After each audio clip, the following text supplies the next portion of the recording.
Good morning. Let me tell you, I am extremely excited to be here this morning. I get the opportunity to stand before all of you and to tell you about the inspiration of my life, Morgan, and to tell you how she has played such a major role in my life and the lives of so many people who have special needs. Now, before I get into all the details of that, I want to back up a little bit and tell you how I got to this point. As was mentioned, I was in the home building business, land development business, started when I was 19 and really loved the business and had an opportunity for 21 years to really get the business to run exactly like I wanted it to. I had an opportunity to get into the mortgage business, title business, all sorts of different businesses. And then 2005 came and a company out of California said, "We want to put you in retirement." And if you remember back then, business was really booming. Things were wild and crazy in the economy. And so I said, okay. So I sold the companies, and then I went from the day of running numerous companies to the point of then going, okay, what am I going to do in the second half of my life? So many opportunities came to me. I had an opportunity to get into different businesses, reinvest in big ways, and do some neat stuff. But I also had the opportunity to take my daughter to school, something I never had a chance to do. I was able to go to Morgan's birthday parties and get to know her friends and talk to them and talk to parents. You see, let me tell you a little bit about Morgan. Morgan just turned 18 years old. But Morgan has special needs. Morgan has a tough time adding 2 plus 2. She can get there, but you got to work at it with her. Morgan has a tough time reading a simple sentence. She'll get there, but it's tough, and she'll get frustrated. She'll get upset at herself and wish she was someone else. Morgan is someone who has 26 screws in her back and 2 rods and 2 hangers to allow her to stand up straight. But let me tell you what Morgan has that's more important than anything. She has an attitude that is absolutely incredible. Every night when we put her to bed, she has a smile on her face. Every morning, she has a smile on her face.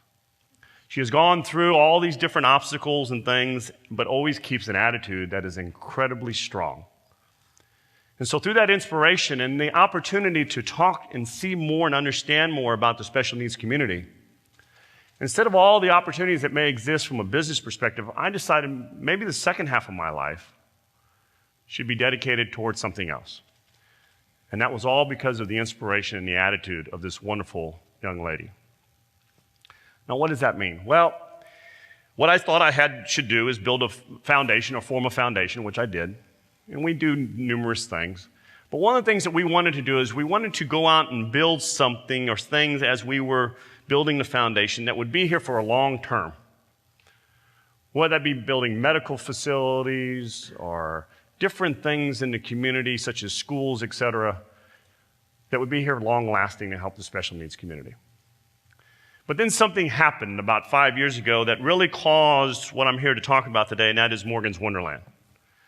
You see, we were on a family trip, and Morgan loves to go swimming. She doesn't really know how to swim and she's not real good at it, but she loves to flap around in the water and do what kids do. We went down to the pool at the hotel, and it was late in the day. It was a smaller hotel and a smaller pool, and there were 3 kids at the other end of the pool. And 2 of them were throwing a ball back and forth.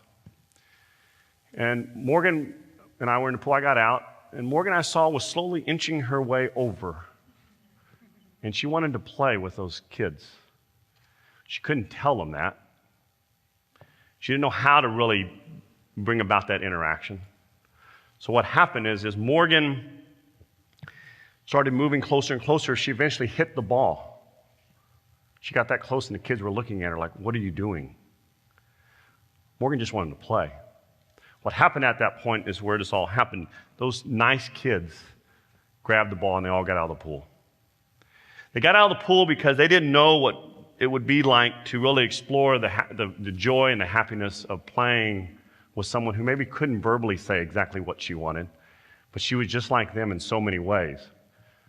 But because they didn't understand that the interaction of play did not occur.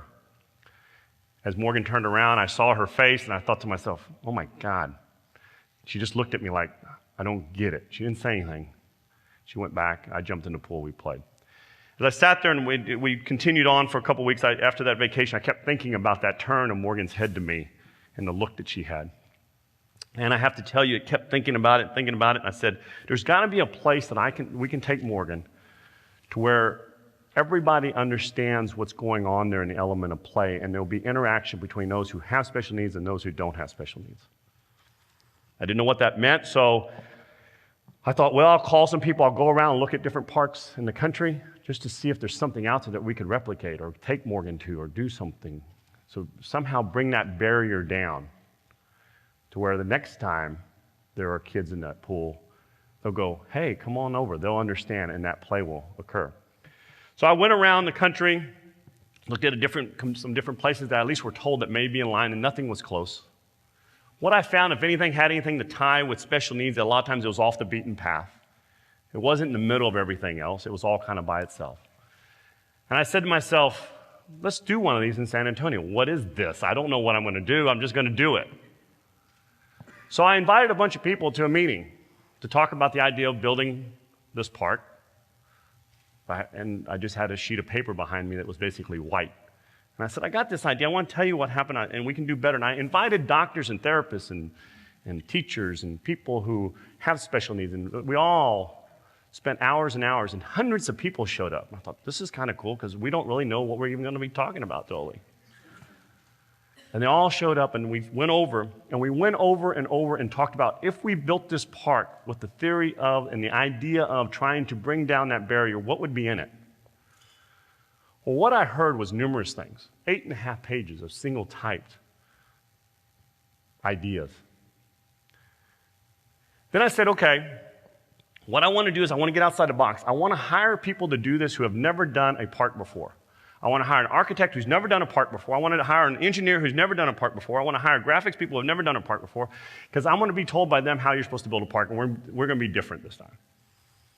So all these people who did everything for Morgan's Wonderland had never done it before. And that was the cool part. What they had, though, was some real grassroots ideas presented by people in the middle of it all, the people who really work with special needs individuals on a daily basis and understand it, and those who have special needs themselves. What I heard more than anything was, give us a place that is safe. You see, if I have a child who's autistic, to go to the park is tough, because you never know when that child might take a run. Wouldn't it be neat to go to a park and know that somehow, if that child did run, that you could kind of relax for a little bit? So when you go to Morgan's Wonderland, everybody gets an RFID tag. So we know exactly where they are at all times in the park, and you can find them through any of the video screens that exist throughout the park. The reason that exists is so that you can sit there, and if Johnny runs off, it's okay. You can go find him. You know exactly where he is, and you'll know everybody in your party within 3 seconds. We brought that kind of technology in. We also said not only do we want a safe place, but we want a good environment.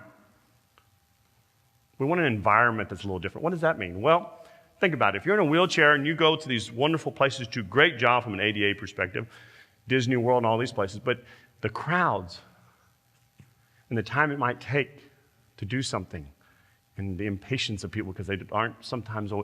At Morgan's Wonderland, let's build a place that maybe could hold 4,500 or 5,000 people, but let's not ever have more than about 1,500 or 2,000 in there.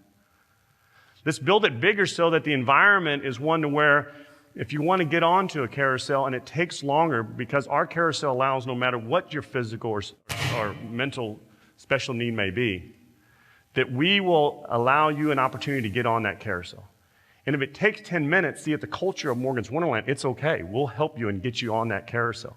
And everybody is patient, because that's what Morgan's Wonderland is about. There is no other carousel like the one at Morgan's Wonderland.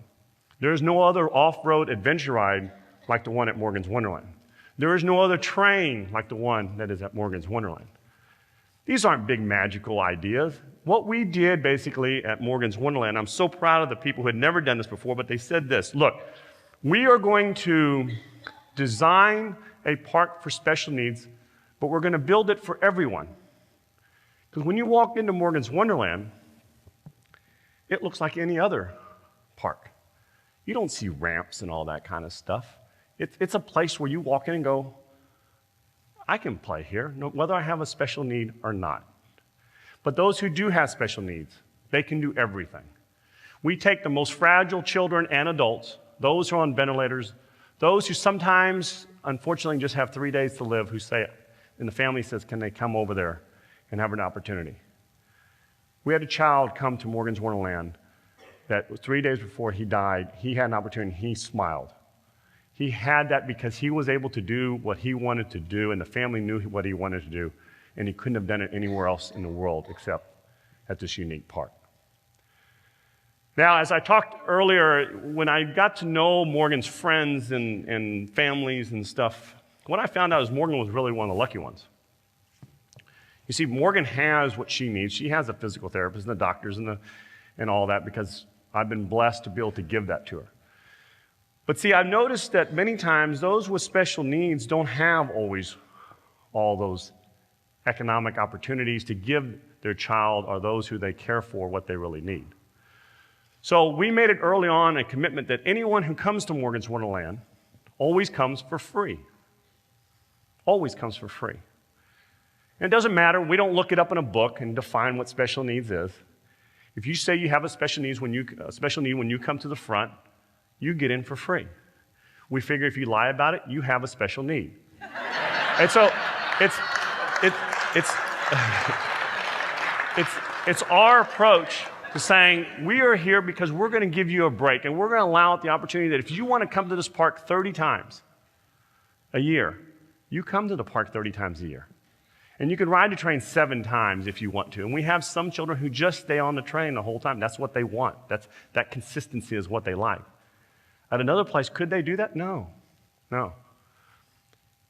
Now, through this entire process, it's been amazing to see what has occurred.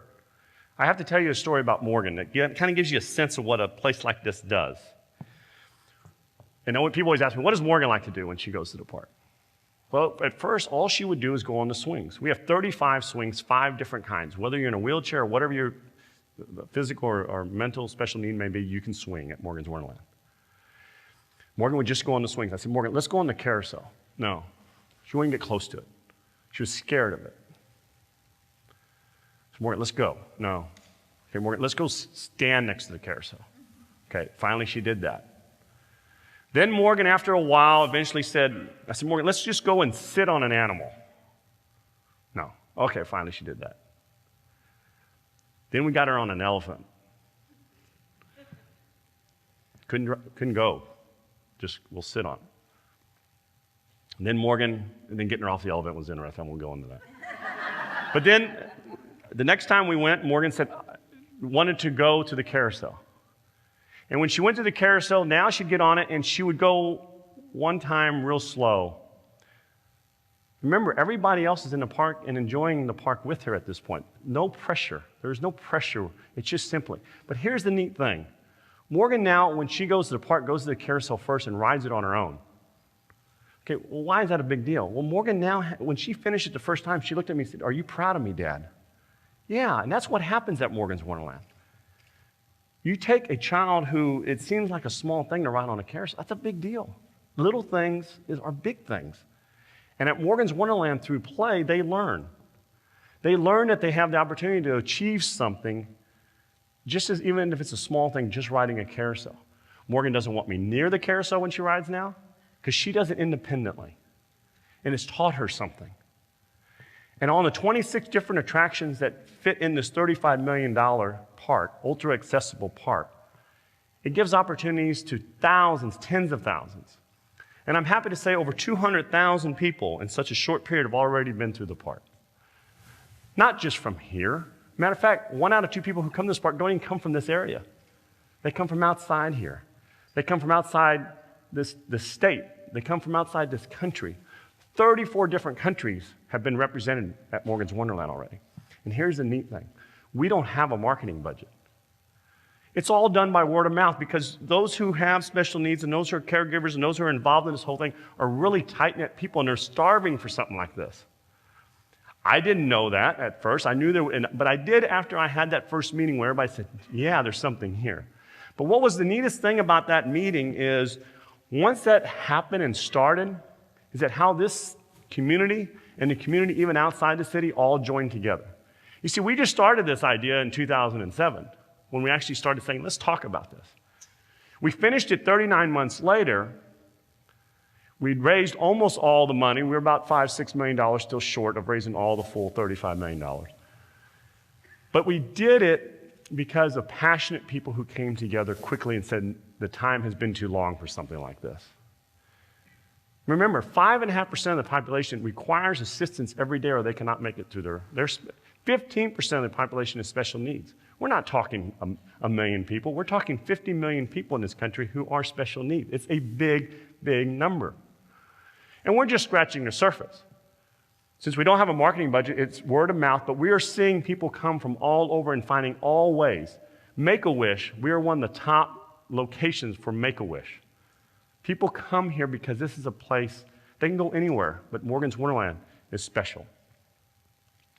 It is a special place for our special friends and for all those. It's not just about the special needs individual, though. It's about everybody being able to play together. 3 out of 4 people who come to Morgan's Wonderland don't have a special need. You see, they join in with those who have a special need, and it brings down that barrier that happened in that pool. Because then that child who is 21 years old, who has the mental capacity of a 5-year-old, who's playing in that sand circle, feels very comfortable, and he's got 8-year-olds and 12-year-olds playing right around him. And that brings down that barrier, and that allows him, who could go nowhere else and play in a sand circle, the opportunity to do that, but do it in an environment that he loves, a place that he feels safe, his family feels comfortable, and everybody is working in conjunction for the element of inclusion. That's Morgan's Wonderland. That's Morgan's Wonderland. Now, when you let people, a lot of them in for free, and you put on a lot of free things, you're not going to make money, and that's what Morgan's Wonderland is not about. It's not about selling tickets. It's about offering a service. Now, how do you do that? Well, I wanted to put something together, working with a lot of wonderful people that would do 2 things. One being economics, and one being about explaining that whole element of inclusion. And that is, next to Morgan's Wonderland is a 75-acre soccer park. So people always ask me, I don't get it, Gordon. Soccer, especially, I don't get it. Soccer plays a big role. Why soccer?